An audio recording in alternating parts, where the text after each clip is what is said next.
C'était loin, c'était il y a 2 ans. À ce moment-là, l'Agence internationale de l'énergie, l'AIE, nous disait en gros que l'utilisation du pétrole et du gaz commencerait à refluer, à décliner avant 2030. Mais dans son dernier rapport annuel sur les énergies du futur, eh bien, l'AIE a changé ses prévisions. Bonjour Benjamin.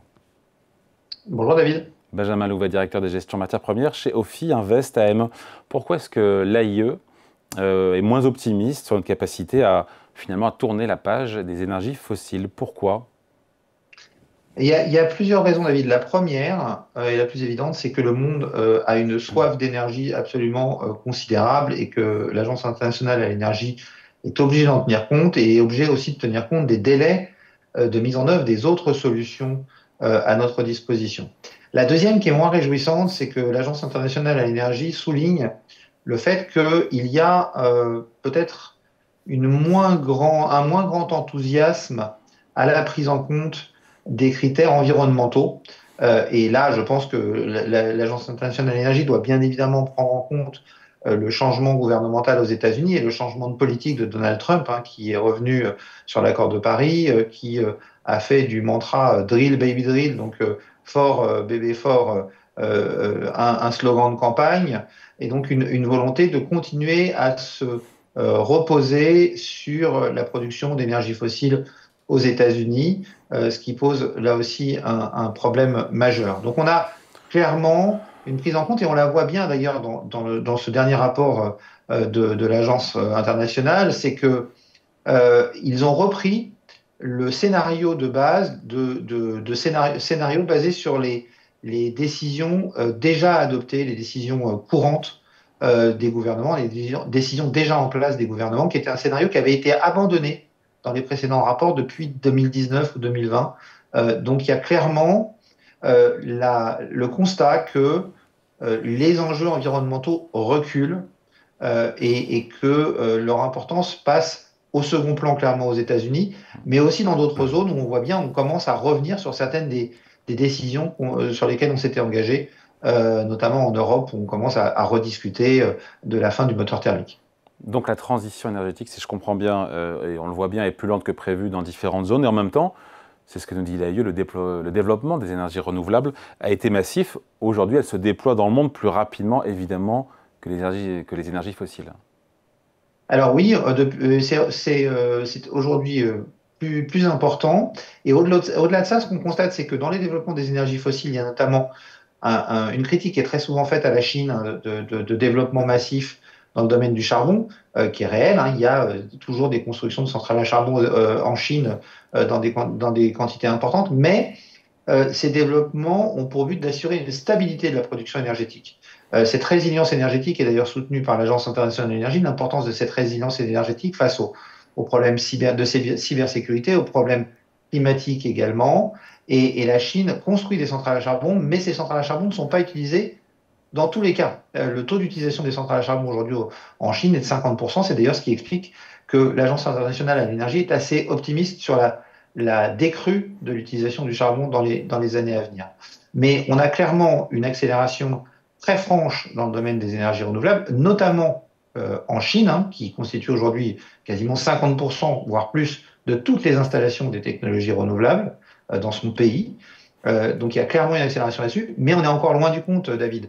Juste pour rappel, hein, on estimait l'an passé qu'il y avait 2000 milliards de dollars qui étaient investis chaque année dans le système énergétique, et on estime que, enfin l'Agence internationale de l'énergie elle-même estime que pour atteindre nos objectifs climatiques de net zéro, qui est le scénario ultime vers lequel l'Agence internationale de l'énergie souhaiterait qu'on tende, il faudrait investir 5000 milliards de dollars par an chaque année jusqu'en 2030.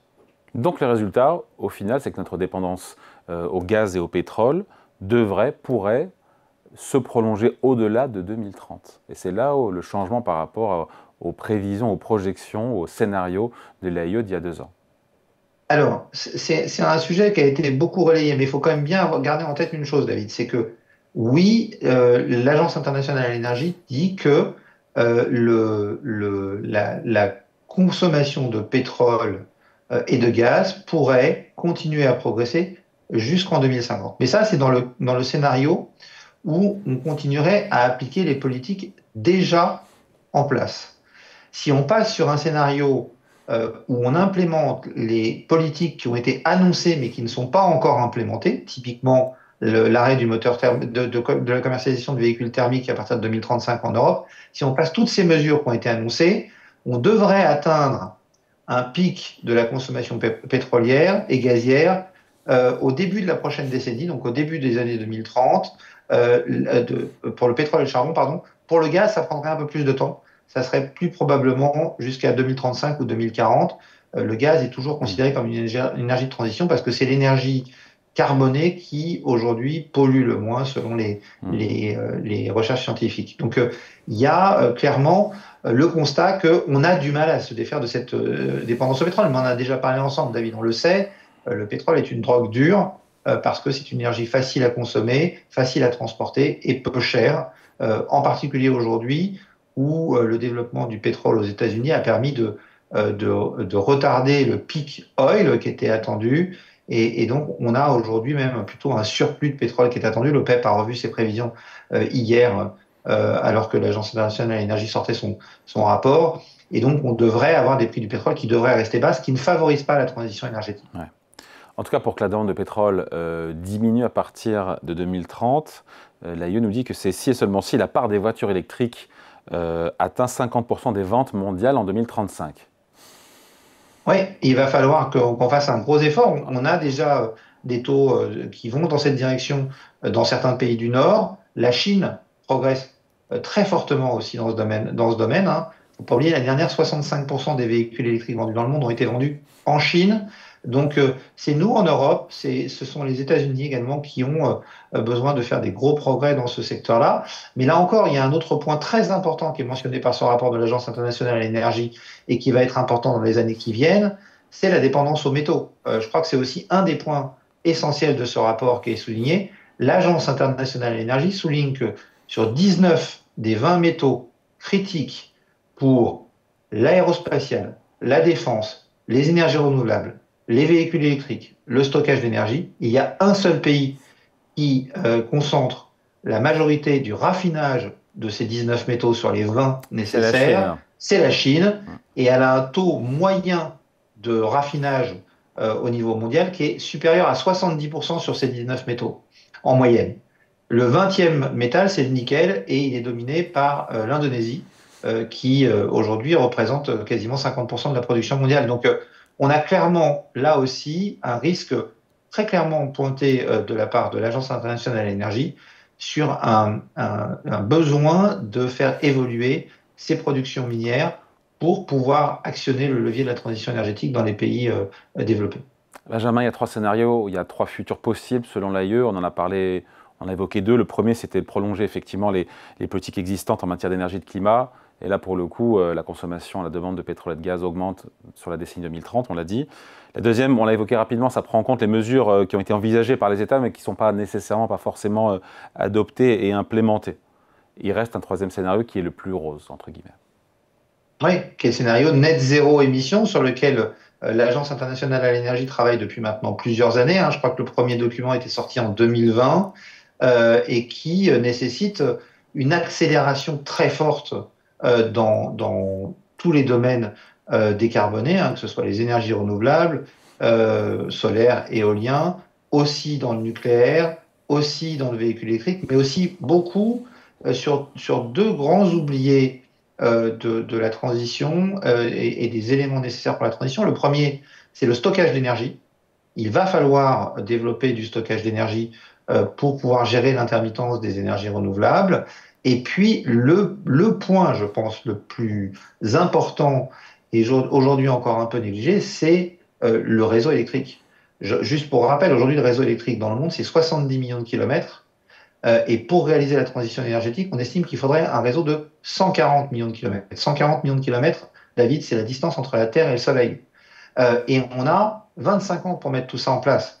Donc, ça va entraîner des contraintes sur les métaux, bien sûr, le cuivre notamment. Ça va entraîner des contraintes aussi en termes de main-d'œuvre disponible, parce qu'il va falloir former toutes les personnes qui vont pouvoir développer ce réseau, et des contraintes de goulet d'étranglement également pour les raccordements des énergies renouvelables au réseau. On a déjà ces contraintes en Europe, on a déjà ces contraintes aux États-Unis, sachant qu'en plus, David, une grosse partie du réseau déjà installé dans certains pays, notamment des grands pays comme les États-Unis, sont des réseaux très anciens. Une grosse partie du réseau américain, du réseau électrique américain, a plus de 80 ans aujourd'hui, et donc va devoir en plus être remplacé, en plus des nouvelles installations qu'il faut réaliser. Oui, et on finit là-dessus, parce que l'AIE d'ailleurs le dit bien, on entre dans un monde assoiffé, et qui est déjà assoiffé d'énergie. Et c'est vrai qu'entre le transport, le chauffage, la climatisation, l'IA, les data centers, la consommation d'électricité va bondir. Ça, c'est quasiment sûr. Oui, c'est une certitude. Et l'intelligence artificielle est venue ajouter un élément supplémentaire. C'était déjà une certitude, puisque on veut remplacer l'énergie fossile, les énergies carbonées, par de l'énergie électrique qui peut être décarbonée. Donc, clairement, c'est une certitude. Mais au-delà de ça, David, quand même, la bonne nouvelle de ce rapport, c'est que l'Agence internationale de l'énergie nous dit le monde électrique est là. Ça y est, on est passé dans cette dynamique.